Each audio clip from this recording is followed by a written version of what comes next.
Tuko katika msafara wa mheshimiwa mbunge. Sisi ni viongozi wa dini. Mimi ni mwenyekiti wa halmashauri BAKWATA mkoa na husika na masuala haya, lakini niko na shekhe wa wilaya ya Kigoma mjini, Sheikh Hussein Alhaji, lakini tuko na viongozi wa chama pamoja na mheshimiwa mbunge. Lengo ni kuja kukamilisha lazima ya kuja kugawa sanda pamoja na majuzu. Zoezi itakuwa ni hilo, pamoja na kwamba mmesikia kuna mengine mengi ya futari lakini masiku mengine, lakini tumekuja na masuala hayo mawili kuja kuwakabidhi na kuonesha utaratibu. Lakini lengo kubwa la mheshimiwa mbunge wetu, kama anavyosema mwenyewe kwamba alikuwa anapata huzuni na kero nyingi za watu wanakosa sanda, na ni kweli swala tunalo sisi viongozi wa dini. Sanda zina mtu anaziko kwa sanda ya kukopa, wengine wanakosa sanda kabisa, wanapata tabu. Kwa hiyo akawa ameenda kupambana ili swala hili lio limekwisha, na swala hili anataka alisimamie ndani ya miaka 5. Pia ina uhakika kwamba watu wasizikwe kwa kukopa, bali wazikwe kwa sanda. Kwa hiyo tumekuja na sanda. Utaratibu wake ni kwamba zitaachwa hapa sanda, zinaweza kuzika watu kwa idadi ambayo tumeacha chache, lakini sanda ziko nyingi budauni. Ni kwamba zitakuwa zinapoisha basi zinakwenda pale kuchukuliwa. Maana yake utaratibu wote utakuwa chini ya ofisi ya shekhe wa wilaya.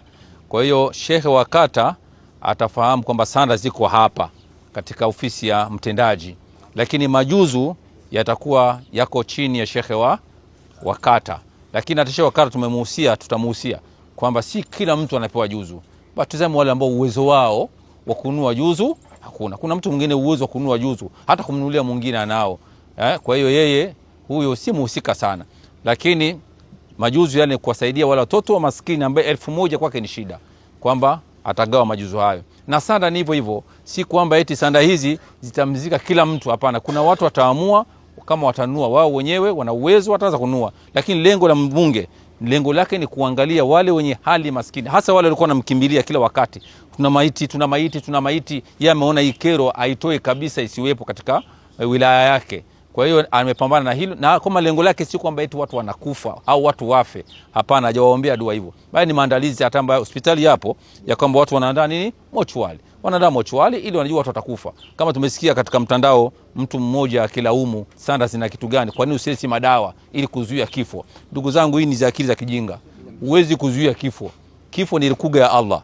Kama akileta anaileta tu, hata ulete vidonge watu watakufa. Wewe ni kujiandaa na kufa. Kwa hiyo sio hoja ya msingi. Kwa hiyo tumekuja na sanda hizi, atazigawa mheshimiwa mbunge, lakini lengo lilikuwa ni hilo. Huko mbele amekuwa na mengi sana kutaka kusaidia. Amesema yataweza kuja masuala ya misala, ameshazungumza na swala hilo. Huko mbele atakuwa na swala la kulisha misikiti kama 45 katika wilaya hii. Kwa maana ukisema eti sadaka hii ya futari umpe kila raia mmoja, hiyo ni mabilioni ya fedha. Hata Bahresa ni ngumu.